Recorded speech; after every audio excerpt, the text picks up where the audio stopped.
If the post-Brexit talks fail, food with meat or dairy products from Great Britain will be banned in the EU from the beginning of 2021, the British government has announced.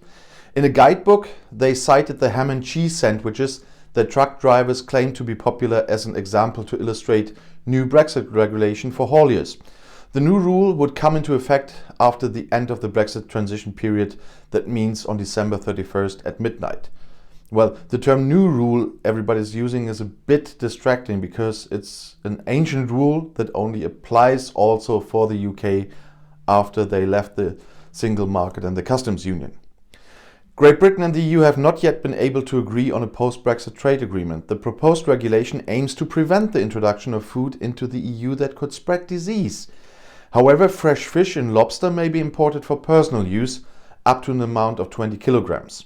London worries about catering for British truck drivers destined for the EU, because from January the import of meat and dairy products is prohibited. Trucker sandwiches could fall victim to the ban.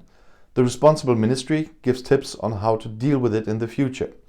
It's over for the ham and cheese sandwich on the way. Brexit is also having an impact on the catering of truck drivers and travellers en route from Great Britain to the European Union.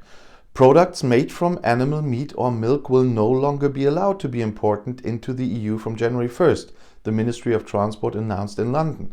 The authorities cited a ham and cheese sandwich as an example, as I said.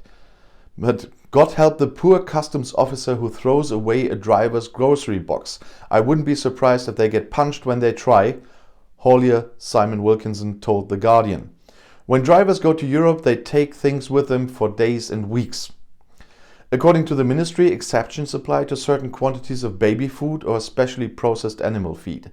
If you have prohibited items in your luggage or vehicle, you will have to use, consume or dispose of them before or at the border.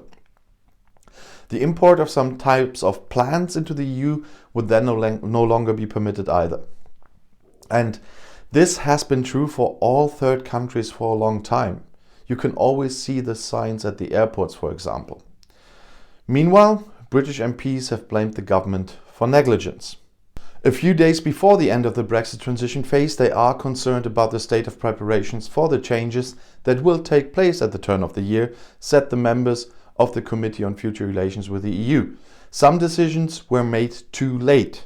In a report, the Cross-Party Parliamentary Committee criticized the slow conversion of IT systems, for example at ports. Companies would therefore have too little time to adjust to the new systems. A new infrastructure for customs and border controls must also be built in the ports. The allocation of state funds for the work was too slow. Great Britain left the EU on February 1st, but the country will remain the EU internal market in the customs union until the end of next week. So, if you formulate it like this, it sounds even worse, doesn't it? Negotiations on a trade agreement for the time thereafter have so far been unsuccessful. Without an agreement, customs duties would be levied in mutual trade at the turn of the year, with serious consequences for the economies and for the ham and cheese sandwiches of truck drivers, as you heard it. 7 working days before the end of the transition period, there are still significant concerns, said Labour MP Hilary Benn. The government continues to be unable to reliably tell companies and citizens what will happen in the areas affected by the negotiations. And if you want to stay informed, please subscribe to my channel, subscribe to my other 2 channels. I'll see you in my next video. Bis gleich.